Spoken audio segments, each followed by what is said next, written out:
Mr. Kanaya Kumar, Hello. Jai Shri Ram. I want you to at least say once Jai Hind, if you please. If you please can say Jai Hind once. देखिए, एक तो आपने जय श्री राम कहा है, लेकिन हमारे यहाँ लोग सीताराम बोलते हैं। हाँ. सीताराम। Excuse me. आप लोग सीताराम भी बोलो, ये लोग इन खिलाफ जिंदाबाद बोलेगा, पर मेरा एक ही क्वेश्चन है आपके पास। Dear sir, a few minutes before you have मैं आपके दूसरे सवाल का जवाब दे देता हूँ। नहीं, मुझे नहीं चाहिए आपका जवाब। ये सीताराम जय श्री राम का कोई फर्क कोई पड़ता है तो मेरा जवाब की जवाब नहीं। And one small question, sir. You were saying about emotional politics regarding people thinking emotionally you are strong, so emotionally masses control. Yes, sir, we are emotional people. Why don't you stand for one nation? Why don't you stand for one student power? Why don't you represent one? Why don't you represent one India? Why don't you represent one unity? आपका जो सवाल है कि आप एक का समर्थन क्यों नहीं करते हैं। देखिए, बात यह है कि मेरी पैदाइश ही दो लोगों के मिलने से हुई है। मेरे माँ बाप की शादी नहीं होती तो हम पैदा नहीं होते। मेरे माँ और बाप दो लोगों की शादी हुई और ऑब्वियसली शादी होने के बाद जो वो किए होंगे उसके चलते हम पैदा हुए हैं, तो उसमें दो लोग मिले हैं। रही बात कि वन नेशन का क्यों नहीं सपोर्ट करते हैं, तो नेशन तो वन ही है, भारत एक है, इसमें कोई डाउट नहीं है। लेकिन इस एक भारत को रिप्रेजेंट करने वाला जो एक संविधान है उसमें 300 से ज़्यादा आर्टिकल हैं, मोर देन 300 आर्टिकल्स हैं उस एक कॉन्स्टिट्यूशन में। और जो आप कह रहे हैं कि वन नेशन, उस वन नेशन को रिप्रेजेंट करने के लिए जो एक पार्लियामेंट है उसमें भी दो सदन हैं, लोकसभा और राज्यसभा, और उसमें से जो चुन करके लोग जाते हैं उसमें भी कोई एक लोग नहीं जाते हैं, उसमें 545 मेंबर्स जाकर के पहुंचते हैं। तो हमारा जो वननेस है वो वननेस एक्चुअली डाइवर्सिटी को रिप्रेजेंट करता है, उसमें डाइवर्सिटी है।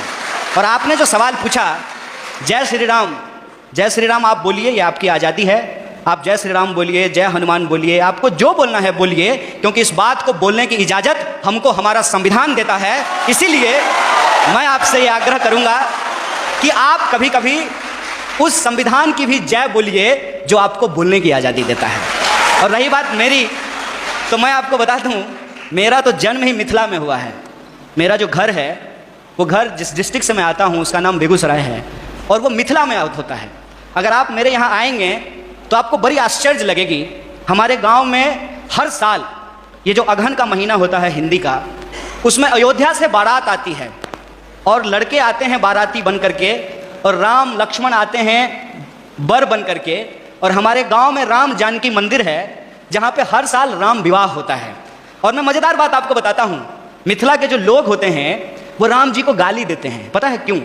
क्योंकि मिथिला राम जी का ससुराल है और इस लिहाज से वो राम जी का को मजाक करते हैं। हमारी संस्कृति में जब शादी ब्याह होता है तो जो बारात आती है तो बारातियों को सारातियों के द्वारा गालियां सुनाई जाती है, उनको गालियां दिया जाता है। जब आप हमारे यहाँ आएंगे तो आपको बड़ा आश्चर्य लगेगा कि राम जो भगवान हैं उनको स्वागत में लोग गालियां दे रहे हैं। ये हमारा ट्रेडिशन है। और हम जिस संस्कृति जिस कल्चर में पले बढ़े हैं वहाँ कभी भी किसी भी भगवान को अकेले नहीं याद किया जाता है। आपने कहा ना वननेस, उनको अकेले नहीं याद किया जाता है, हमेशा राम को सीता के साथ और राधा को कृष्ण के साथ याद किया जाता है। ये हमारी परंपरा रही है। ये बड़ी आश्चर्य की बात है कि आप यूथ हैं और जो है मैं तो पीएचडी कर लिया और मैं उम्मीद करता हूँ कि आप भी पीएचडी कर पाएँ। अगर आप पीएचडी करें तो मेरा आपसे ये आग्रह होगा कि आप इस देश में जितने रामायण लिखे गए हैं कम से कम उन रामायणों पे ही आप पीएचडी कर लीजिए। और मैं आपको बताता हूं कि हिंदुस्तान में कम से कम 300 से ज़्यादा रामायण लिखे गए हैं, मोर देन 300। और मैं एक बार हिमाचल गया था। हिमाचल में त्रिलोकनाथ की मंदिर है। मैं आपको कहता हूं इस देश को घूमिए, यह देश इतना शानदार है कि आप इसकी कल्पना नहीं कर सकते हैं। और आपको कई बार अपने आप को छोटा और तुच्छ महसूस होगा कि हम कितना तुच्छ हैं इस देश के सामने। जब आप त्रिलोकनाथ मंदिर जाएंगे तो त्रिलोकनाथ मंदिर में भगवान बुद्ध की मूर्ति है और भगवान बुद्ध की मूर्ति के ऊपर भगवान शिव का मूर्ति बनाया गया है, सर के ऊपर बनाया गया है।